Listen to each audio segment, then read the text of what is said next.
내 주여 뜻대로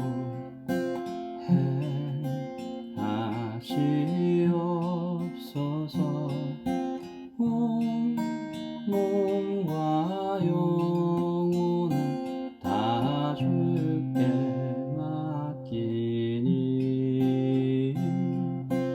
이 세상 돌아간 주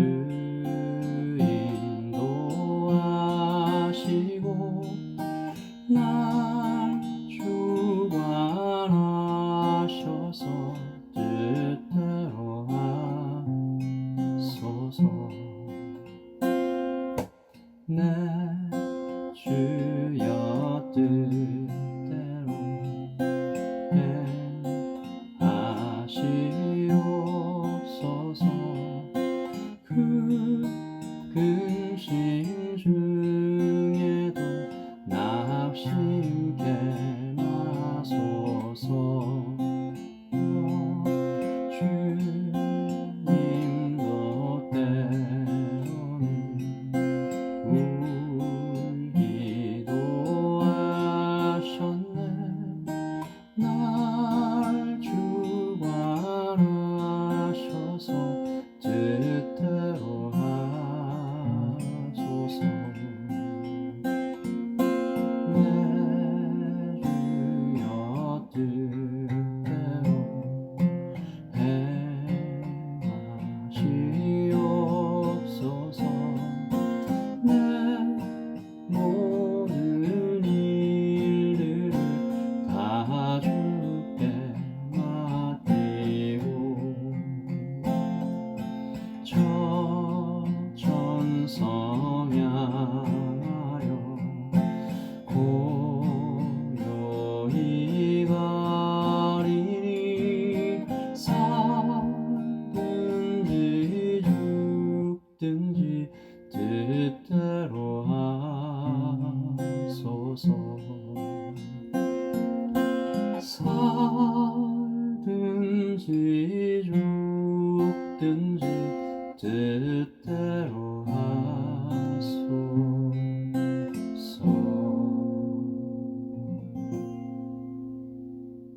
아멘.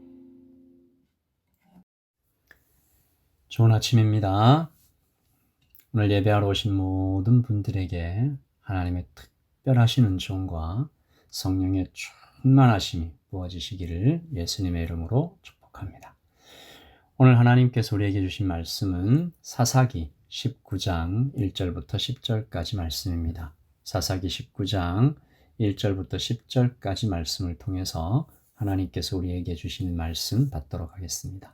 이스라엘의 왕이 없을 그때에 에브라임 산지 구석에 거류하는 어떤 레위 사람이 유다 베들레헴에서 첩을 맞이하였더니 그 첩이 행음하고 남편을 떠나 유다 베들레헴 그의 아버지의 집에 돌아가서 거기서 넉 달 동안을 지내매 그의 남편이 그 여자에게 다정하게 말하고 그를 데려오고자 하여 하인 한 사람과 나귀 2마리를 데리고 그에게로 가매 여자가 그를 인도하여 아버지의 집에 들어가니 그 여자의 아버지가 그를 보고 기뻐하니라. 그의 장인 곧 그 여자의 아버지가 그를 머물게 하매 그가 3일 동안 그와 함께 머물며 먹고 마시며 거기서 유숙하다가 넷째 날 아침에 일찍이 일어나 떠나고자 하매 그 여자의 아버지가 그의 사위에게 이르되 떡을 조금 먹고 그대의 기력을 돋운 후에 그대의 길을 가라 하니라. 2 사람이 앉아서 함께 먹고 마시매 그 여자의 아버지가 그 사람에게 이르되 청하노니 이 밤을 여기서 유숙하여 그대의 마음을 즐겁게 하라. 하니 그 사람이 일어나서 가고자 하되 그의 장인의 간청으로 거기서 다시 유숙하더니 5째 날 아침에 일찍이 일어나 떠나고자 하매 그 여자의 아버지가 이르되 청하노니 그대의 기력을 돋우고 해가 기울도록 머물라. 함으로 2 사람이 함께 먹고 그 사람이 첩과 하인과 더불어 일어나 떠나고자 하매 그의 장인 곧 그 여자의 아버지가 그에게 이르되 보라, 이제 날이 저물어 가니 청하건대 이 밤도 유숙하라. 보라, 해가 기울었느니라. 그대는 여기서 유숙하여 그대의 마음을 즐겁게 하고 내일 일찍이 그대의 길을 가서 그대의 집으로 돌아가라. 하니 그 사람이 다시 밤을 지내고자 하지 아니하여 일어나서 떠나 여부수 맞은편에 이르렀으니 여부수는 곧 예루살렘이라. 안장 지운 나귀 2마리와 첩이 그와 함께하였더라. 아멘. 하나님의 말씀입니다. 말씀 한번 다시 읽으시면서 묵상하시겠습니다.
오늘 말씀 1절은 이스라엘의 왕이 없을 그때에 라는 말로 시작합니다. 이 말은 실제로 최고 권력자인 왕이 물리적으로 없었다라는 말도 되지만 이스라엘의 오직 유일한 왕이신 하나님께서 유대인들의 마음에 더 이상 왕으로 모셔지지 않고 있다라는 것을 뜻합니다.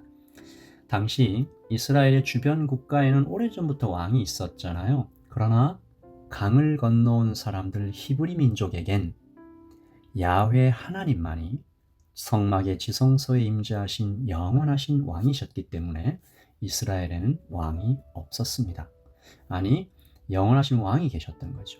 하나님께서 당신의 제사장들과 선지자들을 통해서 또 이미 모세를 통해서 전하신 율법을 통해서 이스라엘을 하나님의 길로 이방의 왕들보다 더 정밀하게, 더 은혜롭게 인도하고 계셨다. 하나님 나라의 백성으로 양육하고 계셨습니다. 그런데 이제 이스라엘이 하나님을 떠났다라는 것입니다. 이스라엘이 왕이 없을 그때에. 이번 주 우리는 아침 기도회에서 사사기 19장과 20장을 살펴볼 텐데요. 그리고 내일 수요 예배에서는 17장 말씀으로 하나님의 은혜를 받을 텐데 하나님을 떠난 이스라엘이 얼마나 비참하게 추락하는지 보여주는 상징적인 사건들로 이루어져 있습니다. 여러분, 사도 바울이 고린도전서 15장에서 부활에 대해 이야기하면서 부활을 믿지 않고 이 땅에만 소망을 두고 사는 성도들을 향해 이렇게 말했습니다. 고린도전서 15장 19절이죠. 만일 그리스도 안에서 우리의 바라는 것이 다만 이 생뿐이면 모든 사람 가운데 우리가 더욱 불쌍한 자리라. 이미 주님의 빛을 다 보았는데 세상의 욕심에 마음이 팔려서 다시 그곳을 기웃거리고 있는 모양새다라는 것입니다. 이거 마치 박쥐와 같은 거죠. 박쥐에 대한 이솝 우화 아시죠? 낮과 밤의 동물들 사이에서 전쟁이 났는데 박쥐가 낮에 사는 동물들이 이길 때는 거기 붙었다가 밤이 유리할 때는 저기 붙었다 하다가 나중에 이 양쪽 모두에게 버림을 받는 이 박쥐의 모습과 유사하다. 사랑하는 성도 여러분, 오늘 여호수아가 이스라엘 앞에서 던졌던 질문을 한번 다시 기억해 봅니다. 여호수아 24장 15절이죠. 만일 여호와를 섬기는 것이 너희에게 좋지 않게 보이거든 너희 열조가 강 저편에 섬기던 신이든지 혹 너희가 거하는 이 땅 아모리 사람의 신이든지 너희 섬길 자를 오늘날 택하라. 너희 섬길 자를 오늘날 택하라. 오직 나와 내 집은 여호와를 섬기겠노라. 양단 간의 결정을 하라는 것이죠. 여러분, 오늘 아침 우리도 결단할 것입니다. 나의 왕, 나의 주인은 누구신가? 내가 따르고 내가 들어야 할 음성은 무엇인가? 주일날 우리가 말씀 나누었던 것처럼 다른 음성을 들으면 질색하면서 도망가는 양이 진짜 주님의 양입니다. 오늘 이스라엘이 살아계신 하나님을 잊었을 때 나타나는 일들, 오늘 말씀 1절부터 상태가 좀 심각하죠. 이스라엘의 왕이 없을 그때에 에브라임 산지 구석에 거류하는 어떤 레위 사람이 유다 베들레헴에서 첩을 맞이하였더니, 굉장히 이상한 것입니다. 레위 사람은 하나님을 섬기는 일에 평생 들여진 사람이잖아요. 그런데 그가 첩을 맞이했다. 여러분, 고대 사회, 그러니까 이스라엘을 둘러싸고 있는 이방 나라에서는 첩을 두는 것 흔한 일이었습니다. 그러나 하나님 나라의 백성들은 하나님의 법이 있었죠. 그 중에서도 레위인이 첩을 두었다라는 것은 당시 이스라엘이 얼마나 영적으로 해이해졌는지 보여주고 있습니다. 그뿐만이 아니죠. 그 첩이 행음합니다.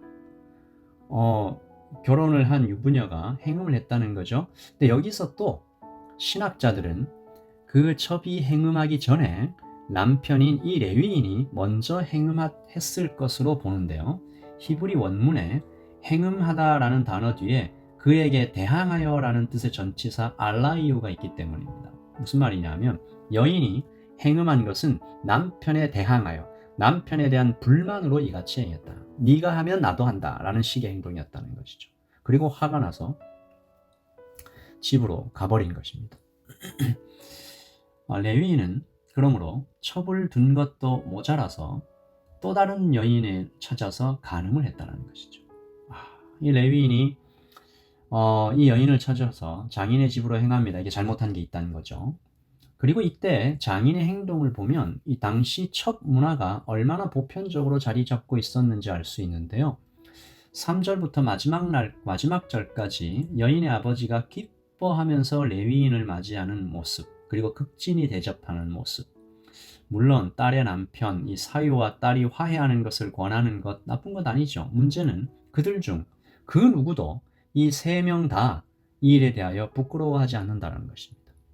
그 아버지도 그렇잖아요. 자기 딸이 행음을 하고 도망쳐 왔는데 그 딸을 꾸짖거나 벌하는 아버지의 모습이 그 어디에도 보이지 않습니다. 무슨 말입니까? 부끄러움이 사라진 사회, 도덕적 타락과 영적인 해이가 바닥을 친 사회. 뭐 이 정도야. 다들 이렇게 하는데 뭘 그래? 좀 이슈가 될 이야기인지는 모르겠습니다만 불과 10년 전, 조금 더 길게 보아도 한 20년 전쯤만 해도 이 혼전 순결에 대해서 굉장히 단호했습니다. 교회 내에서는 물론이고 세상적으로도 그랬는데요. 요즘은 뭐 그럴 수 있지, 사랑하면 그럴 수 있지, 이렇게 많이 풀어진 모습들을 보는 거죠. 세상이 점점 더 악해져 간다. 여러분, 하나님을 떠난 사람들이 오늘 말씀해 보시면 이 어디까지 망가질 수 있는지 반복해서 보여주고 있는 것 같습니다. 여러분, 그러므로 주일에 살펴봤던 것처럼 사람은 양과 같은 것입니다. 분별력이 없어요. 뭐 어떤 길을 가야 진정으로 행복할 것인지 알지 못합니다. 독초와 약초를 구별 없이 뜯어먹습니다. 목자가 곁에 없으면 오염된 물도 그냥 마십니다. 목자가 아닌 강도의 음성을 듣고 세상과 손잡고 나가버리면 그 양은 목숨을 잃을 것입니다.